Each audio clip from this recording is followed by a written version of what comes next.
Antes de iniciar, diputado presidente, quisiera mencionar el atentado a Francisco Tenorio, alcalde de Valle Chalco, que se encuentra debatiéndose entre la vida y la muerte por 2 tiros que recibió en la cabeza por la mañana.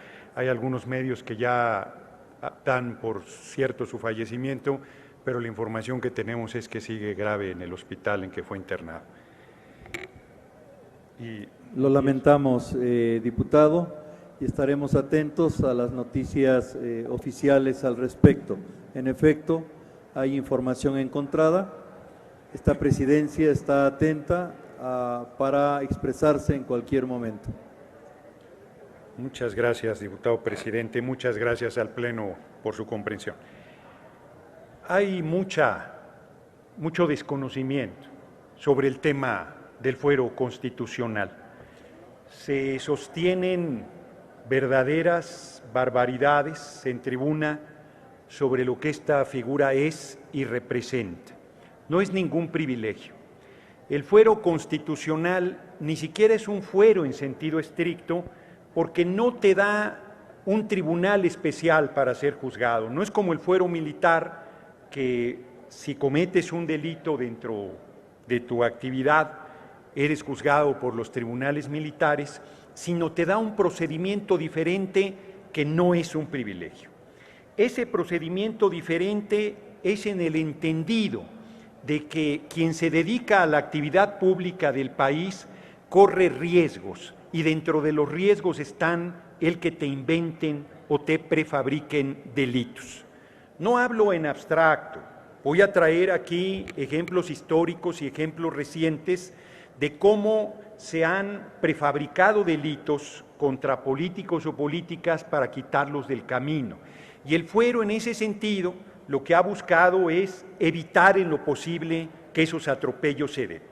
Desde la fundación de nuestro país, cuando se constituyó en imperio, los legisladores, que eran 150, plantearon 100 de ellos que mejor no fuera imperio, que fuera república, y el emperador Iturbide se enojó y los mandó a la cárcel a los 100 legisladores. No tenían protección, no tenían ninguna cobertura institucional y pagaron su diferencia de opinión con su libertad.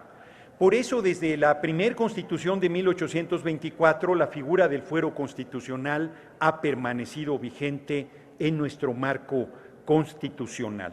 Pero no somos excepción en el mundo. Habrá 2 o 3 países, no creo que más, que no tenga fuero el jefe de Estado, que no tenga fuero el presidente de la República, que no tenga fuero el poder legislativo o el poder judicial. A mí me tenía este tema muy irritado, porque me parece una irresponsabilidad grande, un acto suicida, retirarle el fuero al presidente de la República.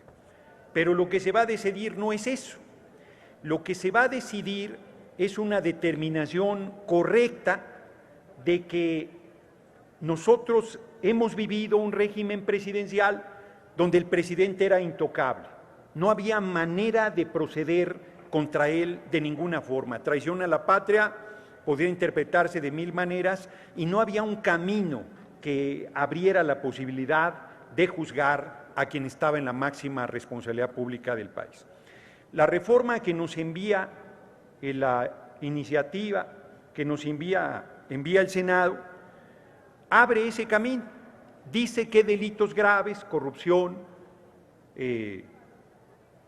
delitos electorales, los del 19, que me parece que allá hay algunos excesos, como inclusive la oposición en tribuna aquí ha manifestado, son delitos por los cuales el presidente de la República puede ser juzgado, mantiene la cobertura del fuero constitucional.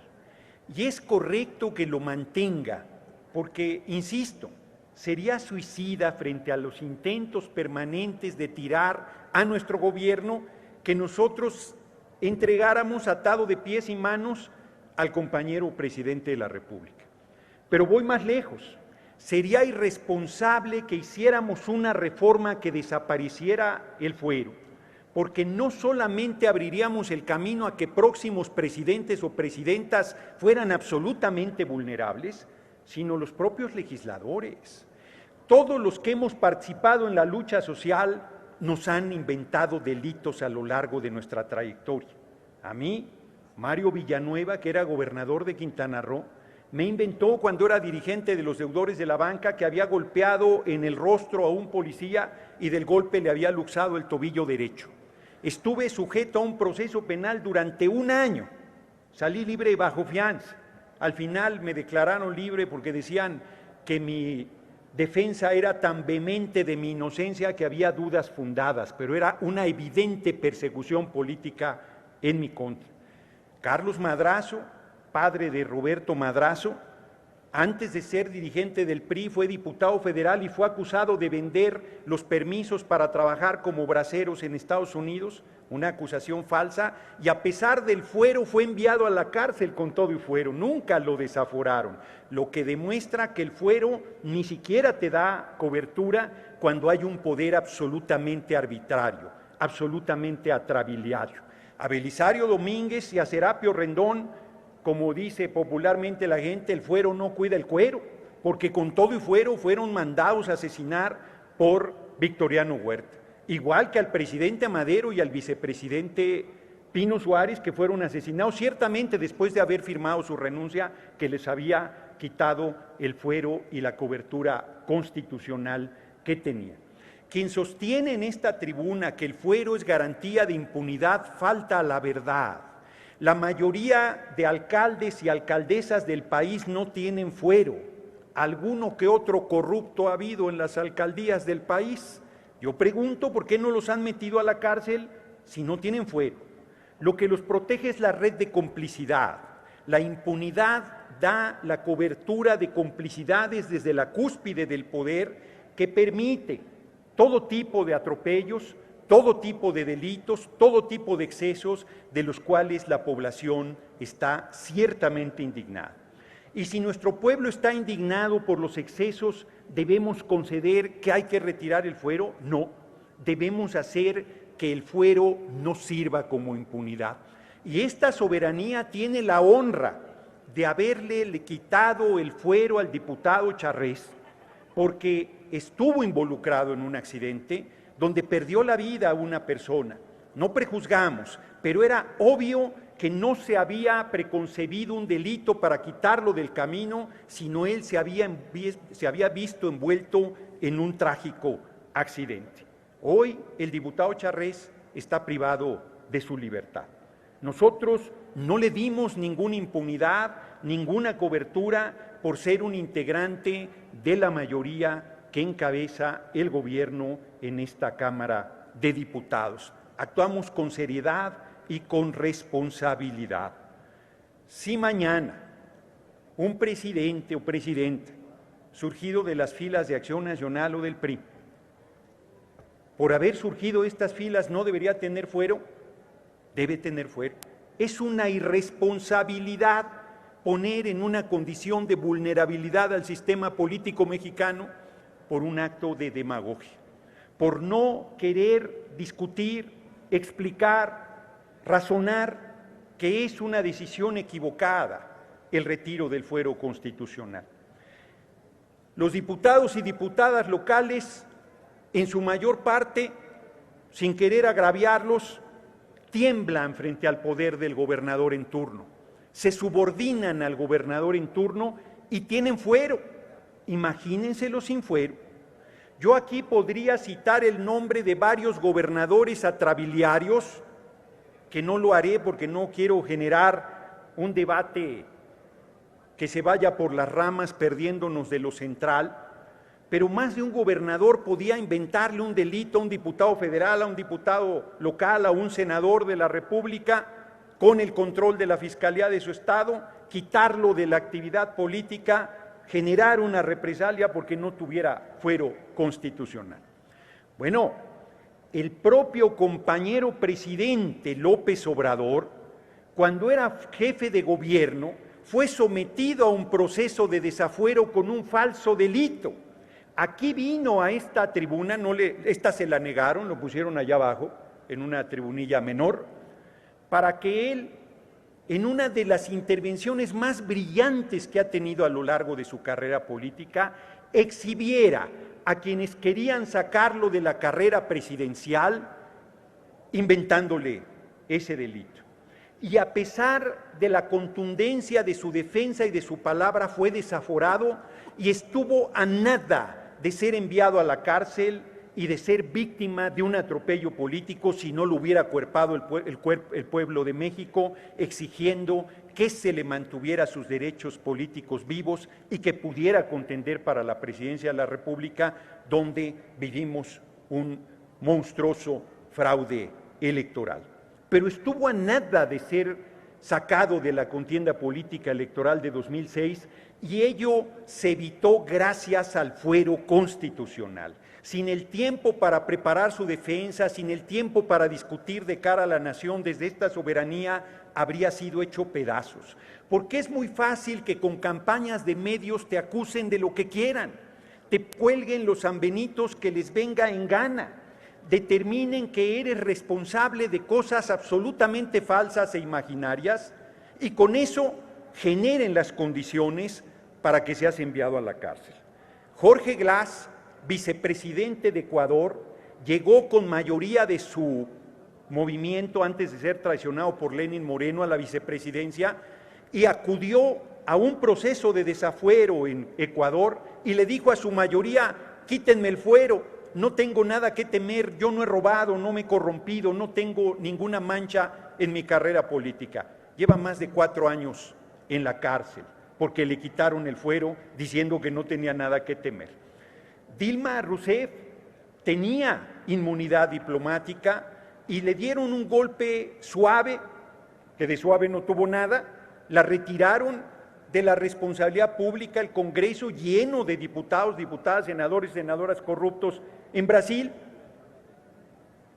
con acusaciones de corrupción y al final está en libertad porque no había cometido ningún acto de corrupción. Lula da Silva, expresidente de Brasil, ha sido privado de su libertad con una falsa acusación de corrupción y no pudo protegerse porque carecía de un fuero constitucional y fue víctima inclusive de reformas que su propio movimiento había hecho y que hoy lo tienen en la cárcel. Hoy el diario español de derechas ABC en su sección internacional dice: Argentina es el primer país del mundo que pasará al libro Guinness de los récords por tener una vicepresidenta electa, Cristina Fernández de Kirchner, con 13 procesamientos, 7 órdenes de detención, millones y millones de dólares y 2.200 causas abiertas. Es ciertas todas estas acusaciones y son falsas todas estas acusaciones. Y Cristina Fernández hoy es vicepresidenta electa gracias a que era senadora de Argentina y gozaba del fuero constitucional que le permitió enfrentar esa campaña brutal de denuesto en los medios de comunicación, que tuvo la altura de miras para apoyar a Alberto Fernández encabezando la fórmula en Argentina y que el día de antier, el pasado domingo, obtuvieron un contundente triunfo frente al presidente en funciones, Mauricio Macri. Yo le agradezco mucho a la fracción del PT que me haya permitido hacer esta intervención, porque, insisto, la información que tenía es que se iba a proceder a retirar el fuero al presidente de la República, en abstracto, al compañero presidente en concreto, y me parece que eso era un acto suicida, un acto irresponsable, un acto inaceptable. Yo quiero pedirles, compañeros y compañeras diputados, que cerremos de una buena vez este debate, o que lo mantengamos abierto, pero que no sigamos en la temeridad de querer quitar una figura que da garantías en el ejercicio de la actividad política, de la actividad pública. A mí ya me habrían acusado, ya lo han hecho, pero ya me habrían metido a la cárcel con cualquier patraña para quitarme de la actividad política. Pero no solo a mí, a ustedes, a todas y todos ustedes. No debemos abrir un camino al golpismo, no debemos abrir la puerta a las venganzas políticas desde el poder económico y desde el poder político. Hoy tenemos un fiscal general que es un extraordinario ciudadano y ser humano, como Gers Manero, y tenemos un extraordinario compañero en la presidencia de la República, quienes somos sus compañeros, el compañero López Obrador, pero nosotros no estamos legislando para personas en concreto, estamos legislando para el país y por lo tanto tenemos que ser muy responsables en nuestras decisiones y bajo ninguna circunstancia poner en condición de vulnerabilidad a un futuro presidente o presidenta de la República, porque es el eje articulador del sistema político mexicano. Tenemos una responsabilidad y un honor muy grande en estar en esta soberanía y me parece que debemos honrarla con decisiones serias, consecuentes, firmes, documentadas, con conocimiento, y retirar el fuero es, como ya lo dije, una actitud irresponsable y suicida de quienes nos dedicamos a la actividad política y particularmente suicida de quienes formamos parte de este movimiento de la Cuarta Transformación que encabeza el compañero presidente Andrés Manuel López Obrador. Muchas gracias por su atención, compañeros y compañeras.